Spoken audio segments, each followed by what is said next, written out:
ఈ దినమున మన ముందున్నటువంటి అంశం missions and mission compassion and action. ప్రేషితోద్యమ ఆదివారము, ప్రేషితోద్యమ కార్యరూపంలో కన్నా ఈ అంశాన్ని బట్టి మనం ఈ దినమున మాట్లాడుకుంటున్నాం. యెషయా గ్రంథం 58:6-10 వరకు చూస్తే ఆయన ఏమంటున్నాడంటే, ఒకసారి చూద్దాం. దుర్మార్గులు కఠిన కట్లను విప్పుటయు, కాడి మాను మోకులు తీయుటయు, బాధింపబడినటువంటి వారిని విడిపించుటయు, ప్రతి కాడిని విరగొట్టుటయు నేను ఏర్పరచుకున్న ఉపవాసం. ఈ ఉపవాసం మనం ఎందుకు చేస్తామంటే,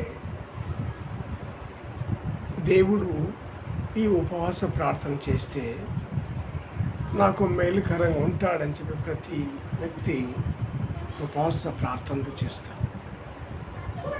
ఈ ఉపవాస ప్రార్థనలు ఉపవాసం చేస్తూనే అందులో మనము కూడా ఈ లోక వాంఛ కలిగి ఉంటాడు. నరుని ఉద్దేశం ఎలా ఉంటుందంటే, దేవుణ్ణి కొంచెము, ఈ లోకము కొంచెం అన్నట్టుగా ఉంటాడు. అది మానవునికి సాధ్యం కాదు. 2 కళ్ళు ఎలాగో, 2 చేతులు ఎలాగో, 2 కాళ్ళు ఎలాగో, అలాగనే ఇక గుణం వరకు వచ్చేసరికి 2 గుణాలు కూడా నరుడు కలిగి ఉన్నాడు. కనుక ఉపవాసం చేస్తూనే, దేవునికి మంచితనంగా ఉంటూనే ఇక చెడ్డ కార్యక్రమాలు కూడా చేస్తున్నట్టుగా కూడా మనము ఈ మానవ సమాజము మనం గ్రహించగలం. అయితే తండ్రి బాధ్యత ఏంటి? ఇంటిలో ఉన్న తండ్రి కూడా ఏం చేస్తాడంటే, ఈ యొక్క చెడును విసర్జించాలి అనేది, చెడు తన ఇంట్లో రాజ్యం మేలకూడదనేది, ఆ చీకటి అనేటటువంటిది తన ఇంట్లో ఉండకూడదనేది, నా పిల్లలు ఎప్పుడు వెలుగులో ఉండాలని ఈ తండ్రి ఎప్పుడు కోరుకుంటాడు. ఈ చీకటిలో ఉంటే నా పిల్లలకు ఈ చీకటి మాత్రమే తెలుస్తుంది, వెలుగు గురించి తెలియదు కదా. చీకటిలో ఏ పనులు చేయలేరు కదా, వెలుగులో అయితే ఏ పనైనా చేస్తారు కదా. చీకటి జీవితం నా పిల్లలు జీవించకూడదు, వెలుగు సంబంధమైన జీవితం జీవించాలని లోకపు తండ్రి ఎలా కోరుకుంటాడో, పరలోకపు తండ్రి కూడా తను సృష్టించిన ఈ లోకములో నరులను రక్షించాలనేటువంటి విధి విధానాలు. ఎందుకంటే తను ఆకాశం నుండి తొంగి చూసినప్పుడు, 52 కీర్తనలో ఆకాశం నుండి తొంగి చూసినప్పుడు లోకము చెడిపోయి తన దృష్టికి కనిపించింది. అయితే ఈ చెడిపోయిన దానిని ఎవరు వెళ్ళి సక్రపరుస్తారు? చెడిపోయినటువంటి లోకము, చెడిపోయినటువంటి మానవ జాతిని ఎవరు చక్కగా చేస్తారు అనేటువంటి పని భారం కలిగి ఉంటున్నాడు తండ్రి అయినటువంటి దేవుడు. దానికి ఇక్కడ దేవుడు హెచ్చరిక చేస్తుంటున్నాడు. దుర్మార్గులు కట్టిన కట్లను విప్పుటయు, కాడుమాను మొక్కులు తీయుటయు, బాధింపబడిన వారిని విడిపించుటయు, ప్రతి కాడిని విరగొట్టుటయు నేను ఏర్పరచుకున్న ఉపవాసం. అంటే ఇలాంటిదే కదా. ఈ పని చేస్తూ ఉంటాయి. ఒక మిషన్, ఒక మంచి పని భారం కలిగి ఉండాలి, ధర్మం కలిగి ఉండాలి, న్యాయం కలిగి ఉండాలి. అంటే ప్రతి వ్యక్తికి ఇది బాధ్యత ఉంటున్నారు. అంటే ఎప్పుడైతే మనం ఈ పని చేస్తామో, మీరు ఇంకా ఈ ఉపవాస దీక్షలు చేస్తూ దేవుడు మేలుకరంగా ఉంటాడు, నాకు ప్రతి విషయంలో, వ్యాధిలోనూ ఆర్థిక సమస్యల్లోనూ ప్రతి విషయంలోనూ దేవుడు నాకు తోడుగా ఉంటాడని చెప్పి దేవుని ఆశీర్వాదం పొందుకోవడానికి ఉపవాస దీక్షలు, ఉపవాస ప్రార్థనలు ఎన్నో మనం చేస్తూ ఉంటాం. అయితే ప్రతిఫలాన్ని ఆశించి నాకు ఈ దీక్ష చేస్తే నాకు మేలు జరుగుతుంటుంది కదా అని చెప్పి అంటున్నాం. కానీ ప్రభు అంటున్నాడు, ఇవి కాదు నాకు కావాల్సింది. మీరు బాధలో ఉన్నటువంటి వారిని, వేదనలో ఉన్నటువంటి వారిని, పూటకు గడవనటువంటి వారిని, వస్త్రహీనత కలవారికి, వీరందరికీ ఒక పని భారం కలిగి మీరు ఎప్పుడైతే ఆ సహాయంగా ఉంటారో, ఉపవాస దీక్షల కంటే ఇది ఉత్తమమైనది. మీ క్రియలు కార్యరూపములో ఉండాలనేటువంటి విధానము దేవుడు హెచ్చరిక చేస్తుంటున్నాడు. అయితే ఇందులో మనం ఎలాంటి పని భారం కలిగి ఉంటున్నాం? ఎందుకంటే మన కళ్ళకు ప్రతిదీ కనిపిస్తూనే ఉంటుంది. భూమి మీద ప్రతి ఇంటిలో ఉన్న తండ్రికి, తనకు కలిగినటువంటి పిల్లలకు, భార్యకు, అందరికీ మంచి ఏదో చెడో తెలుసు. ఎక్కడ ఏమి జరుగుతుందన్నది కూడా తెలుసు. ఆ యొక్క జరుగుతున్నటువంటి మంచిలో నువ్వు చేయకపోయినా చెడు అనేటటువంటి విధానాల్లో ఆ చెడుని ఎంతవరకు మనం నివారణ చేస్తుంటున్నాం, చెడు జరగకూడదు అనేది. ఎందుకంటే ఆ వెలుగు సంబంధంగా ఉన్నప్పుడు వెలుగులో ఎంతో దూరమైన ప్రయాణం చేయగలం, చీకటిలో మనం ఎంతో దూరం ప్రయాణం చేయలేం. కనుక ఆ చీకటిలో వెళ్లకుండా చీకటి జీవితాన్ని జీవించేటటువంటి బాధల్లో, ఇరుకు ఇబ్బందుల్లో, ఆ యొక్క ఆర్థిక సమస్యల్లో తల్లిదండ్రులు లేని అనాథలుగా ఉంటున్నటువంటి యొక్క పిల్లల విషయంలో కానీ, లేదా పేదరికంలో ఉన్నటువంటి వారు కానీ, అన్ని సమస్యల్లో వెనుకబడినటువంటి వారిని విడిపించమని ప్రభువుల వారు చెప్తుంటున్నాడు. ఎందుకంటే నీవు కలిగినటువంటి జ్ఞానము ఇతరులకు నేర్పించడము, నువ్వు కలిగి ఉన్నటువంటిది ప్రతిదీ షేర్ చేయడము, నువ్వు అతనికి ఇవ్వడం. ఎందుకంటే నీకు కలిగినది అతనికి కలగపోవడానికి ఏంటంటే నీ తండ్రి మాటను స్పష్టంగా విన్నావు కనుక, నీ తండ్రి అయిన దేవుని మాటను స్పష్టంగా విన్నావు కనుక నీకు ఏ కొరత లేకుండా జీవిస్తుంటున్నావు. ఎందుకంటే ఆ భాగ్యం నీకు తెలిసింది, ఆ భాగ్యం నీకు తెలిసింది కనుక నీకు పేదరికం దగ్గరికి రాలేదు, వ్యాధులు అసలు నీకు సంక్రమించలేదు, సమస్యలు నీ దగ్గర దరిదాపులకు రాలేదు. ఎందుకంటే ఆకాశం ఉందన్నటువంటి తండ్రి అయిన దేవుని మాటలు వింటున్నావు.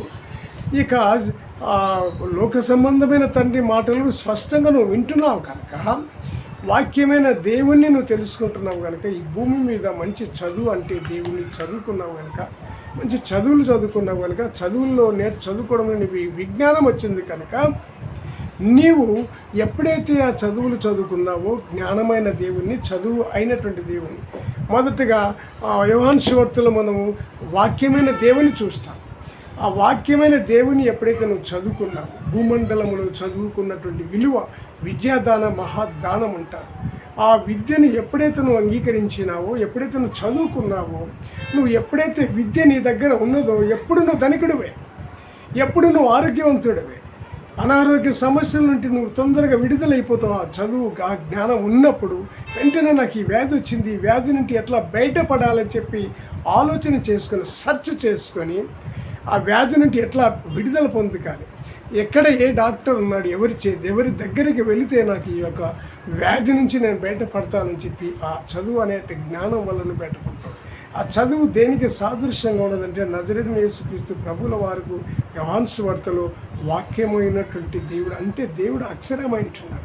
ఆ అక్షరాన్ని నువ్వు ఎప్పుడైతే చదువుకున్నావు, నేర్చుకున్నావో, నువ్వు ఈ వ్యాధుల నుండి, సమస్యల నుండి తప్పించుకోవడానికి నీకు ఈ లోకంలో వెసులుబాటు కలుగుతుంది. ఎప్పుడైతే ఆర్థిక సమస్యలు వెళ్తూ ఉంటున్నారో, అనారోగ్య సమస్యల్లో వెళ్తుంటున్నారు, తల్లిదండ్రులు లేని సమస్యలు వెళ్తుంటున్నారు, ఎటువంటి సమస్యల గుండా ఎందరో వెళ్తుంటున్నారు.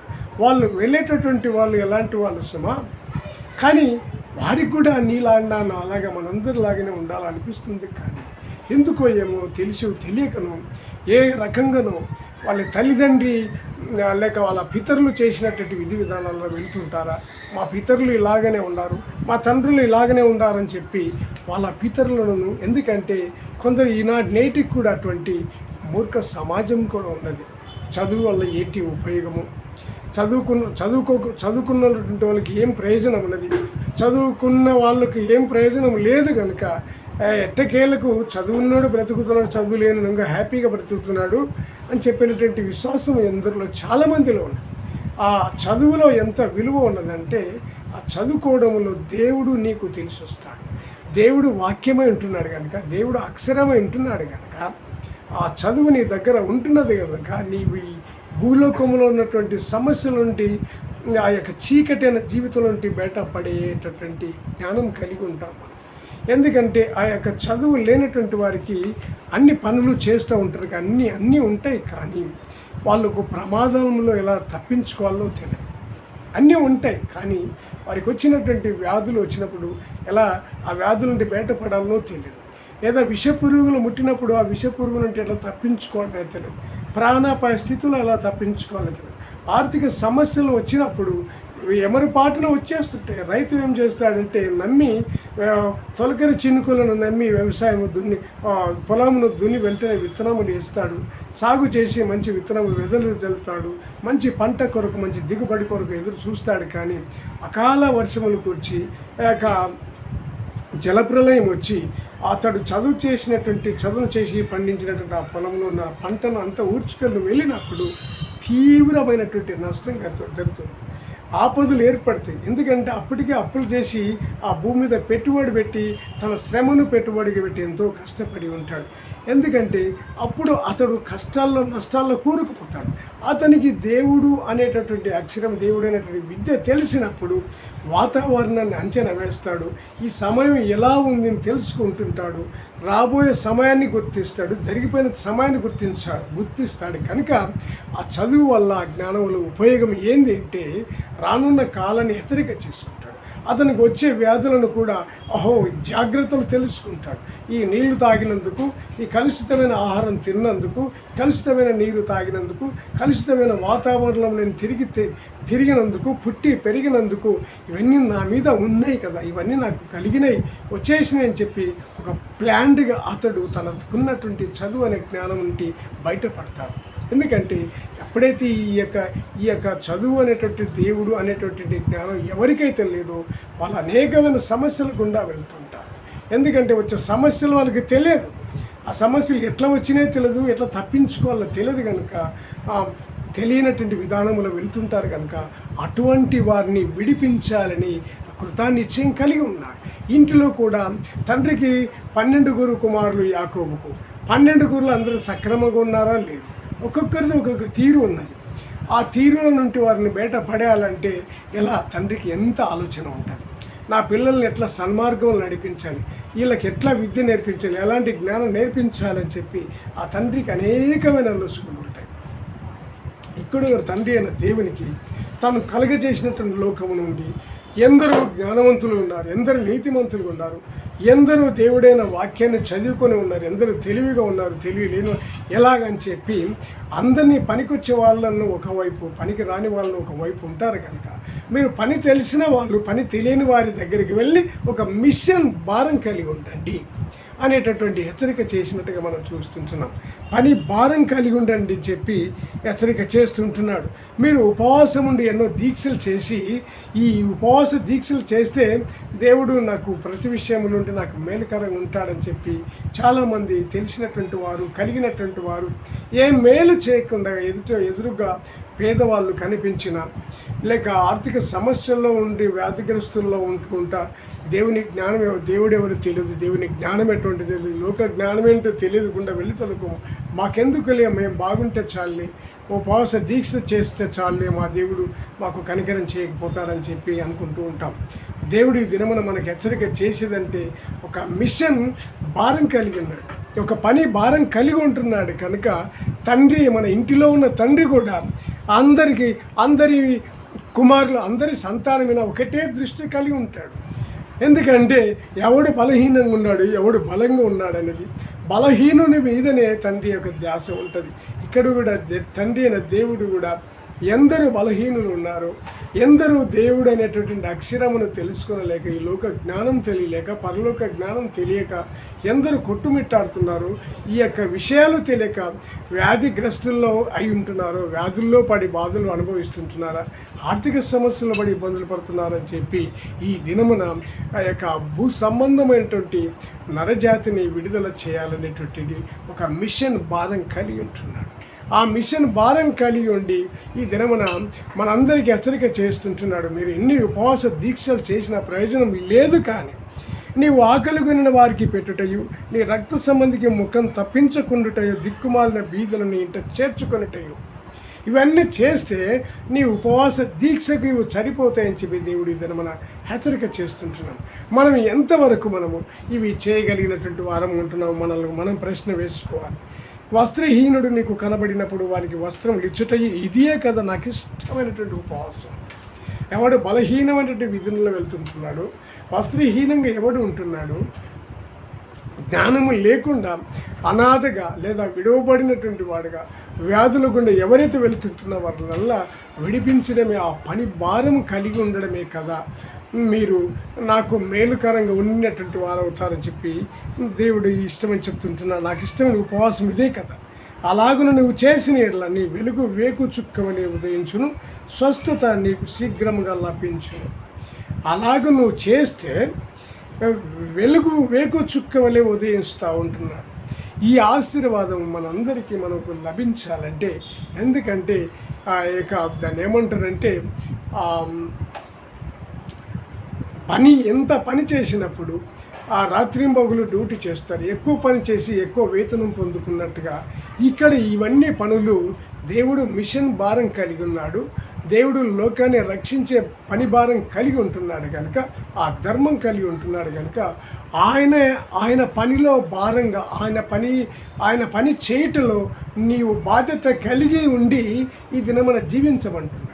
నువ్వు ఎప్పుడైతే ఆ పని చేస్తావో, తన పని కలిగి ఉంటాడో, నీ ఇంటిలో తండ్రి పూనినటువంటి పని భారాన్ని డాడీ నేను చేస్తాను, నీవు వయసులో ఉంటున్నావు, ఈ పని నీకు చేత కాదు డాడీ నేనే చేస్తానని చెప్పి ఎప్పుడైతే నువ్వు ఆ పని పూనుకున్నావో, ఎప్పుడైతే నువ్వు పూనుకున్నావో తండ్రి ఆశీర్వాదాలను నీకే దక్కిపోయి, పరలోకమందున్న తండ్రి ఆశీర్వాదాలు నీకే దొరికిపోయి. ఎందుకంటే తండ్రి ఆ భారం కలిగి ఉన్నాడు.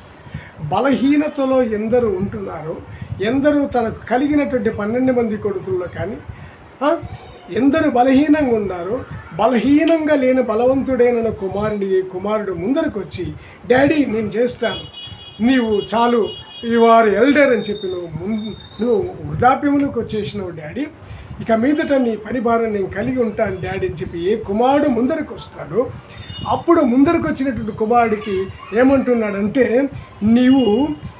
నీ వెలుగు వేకు చుక్క వలె ఉదయించు, నీ వెలుగు వేకు చుక్క వలె ఉదయించు, నీకు అనేకమైన ఆశీర్వాదాలు వస్తాయి అని చెప్పి తండ్రి అయిన దేవుడు ఇది మన హెచ్చరిక చేస్తుంటున్నాడు.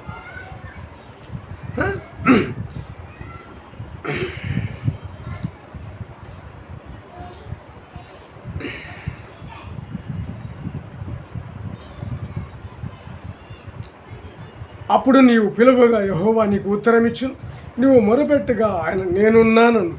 ఇతరులను బాధించుట, వేలుపెట్టి చూపి తిరస్కరించుట, చెడ్డదానిని బట్టి మాట్లాడేది మాని, ఆశించి దానిని ఆకలి ఉన్న వానికిచ్చి శ్రమపడిన వారిని తృప్తిపరిచినట్లా చీకటిలో నీ వెలుగు ప్రకాశించును, అంధకారము నీకు మధ్యాహ్నం వలె ఉండును.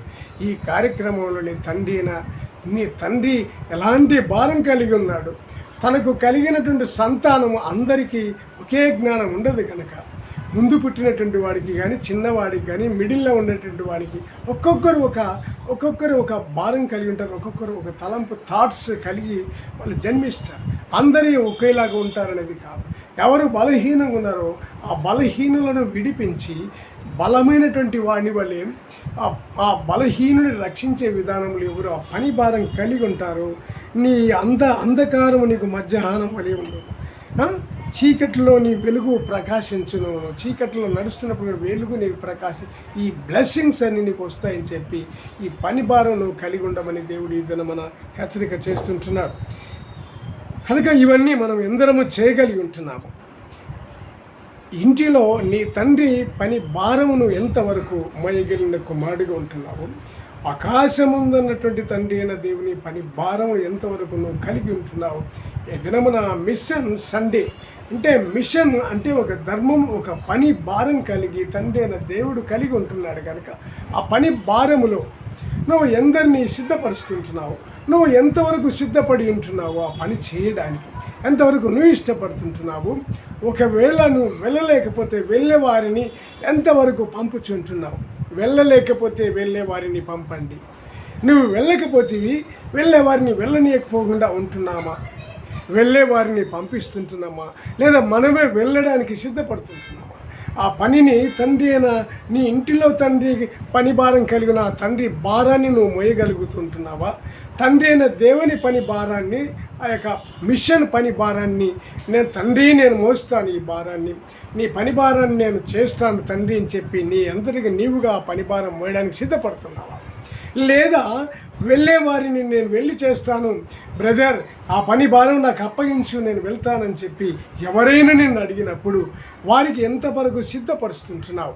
ఆ మిషన్ పని భారం గురించి కొన్ని ఖర్చులు ఉంటాయి, ఆ జీత భత్యాలు ఉంటాయి, సమస్యలు గుండా వెళుతూ ఉంటారు, ట్రాన్స్పోర్ట్ ఖర్చులు కానీ, ఆహార బాధ్యత కానీ, వస్త్రహీనతలు, ఎలాంటి సహాయం చేసి నువ్వు పురమాయిస్తుంటున్నావు. పనికి వెళ్ళేటటువంటి వారికి ఎంతవరకు నేను ఆ పని చేస్తానని చెప్పి బాధ్యత కలిగి ముందరికి వచ్చినటువంటి వారికి ఎంతవరకు నువ్వు నేచర్గా ఉంటున్నావు, హెల్ప్ చేసేవాడిగా ఉంటున్నావు కనుక అది గ్రహించబద్దులమై ఉంటున్నాం. దేవుడు ఈ దినమున అదే పని నీకు అప్పగించినప్పుడు, అయ్యా నాకు నీ పని చేయలేని బలహీనంగా ఉన్నానని చెప్పి తప్పించుకున్నటువంటి వాడిగా ఉన్నావా? ఒకవేళ నీకు ఆ పని చేత కానప్పుడు వెళ్ళే వారిని ఎవరైనా చేస్తామని ముందరకు వచ్చినప్పుడు వారిని పంపించేవాడుగా ఉంటున్నావా? ఆనాడు నిర్గమకాండంలో మోషేను పిలిచి నా పని చేయమని చెప్పి, నా మిషన్ నడిపించమని చెప్పి దేవుడు నిర్గమకాండం 3వ అధ్యాయంలో అడిగినప్పుడు, నోరు విప్పి దేవుడు అడిగినప్పుడు, అయ్యా నేను నోటి మాంజము కలవాడిని, ఈ పని నేను చేయలేనని చెప్పి దేవుడికి సమాధానం మోసే ఇచ్చినట్టుగా మనం చూస్తుంటున్నాం. దేవుడు వెంటనే ఒకవేళ నీ చేత కాగనప్పుడు నీ సహోదరుడు అహరోను ఉన్నాడు కదా, అతన్నైనా సిద్ధపరిచి పంపించున్నప్పుడు అతన్ని సిద్ధపరిచి పంపించినట్టుగా ఉంటున్నది. కనుక ఇద్దరు పని భారం కలిగి ఉంటున్నారు, ఇద్దరు పనిని షేర్ చేసుకున్నట్టుగా ఉంటున్నారు. దేవుడు సాక్షాత్తు దేవుడే నిలబడి నా మిషన్ భారం కలిగి ఉండని చెప్పి మొట్టమొదటిగా మోషేకి అప్పగించినప్పుడు, అతడు ఆ పనిని తిరస్కరించినప్పుడు, సరే నీవు రాకపోతేవి, నువ్వు పని చేయకపోతే ఇంకా ఎవరైనా ఉన్నారో చూడు, మీ అన్న ఉన్నాడు కదా చూడు అని చెప్పి వాళ్ళ అన్నను జ్ఞాపకం చేసినప్పుడు, వాళ్ళ అన్నను మోసే సిద్ధపరిచినట్టుగా, దేవుని పని కొరకు సిద్ధపరిచినట్టుగా మొట్టమొదటి యాజకుని ఏర్పాటు చేసినట్టుగా మనం చూస్తుంటున్నాం. ఆనాడు మోసే తన అన్న అహరోన్ను సిద్ధపరిచినట్టుగా మనం చూస్తుంటున్నాం. ఈనాడు మనము ఎందరిని సిద్ధపరుస్తుంటున్నాం. మనం వెళ్ళకపోతే వెళ్ళేవారిని వెళ్ళలేకపోతే చేసేవారిని చేయనీయకుంటున్నాం. ఎందరము మనం ఇలాంటి థాట్స్ కలిగి ఉన్నాం. ఎందరము దేవుని మాట ఈ దినమున మన ముందరికి వచ్చినప్పుడు ప్రేషితోద్యమం అని చెప్పి ఈ దినమున నా మిషన్ ఎవరు నడిపిస్తారు, నా పనిని ఎవరు నెరవేరుస్తారని చెప్పి దేవుడు ఈ దినమున మనందరిని అడిగినప్పుడు, ఒకవేళ అతను నిన్ను పిలిచినప్పుడు ఎంతవరకు నువ్వు సిద్ధపడుతుంటున్నావు? ఒకవేళ నాకు రాదని చెప్పి మోషేలను తిరస్కరించినప్పుడు, మరొకరు పేరు దేవుడు చెప్పినప్పుడు, ఫలానాయన ఉన్నాడు కదా, అహరోను నీ అన్న అహరోను ఉన్నాడు కదా అని చెప్పినప్పుడు, ఒకవేళ నీ స్నేహితులు కూడా ఉన్నారు కదా అని చెప్పి నువ్వు చూపించే వాడిగా ఉన్నావా? నీ స్నేహితులను వాక్య పరిచర్య కానీ మిషన్ పని చేయడానికి కానీ సిద్ధపరిచే వాడిగా ఉంటున్నావా? మనం గ్రహించబద్దులు ఉంటున్నాం. కొంచెం ముందరికి వెళ్దాం.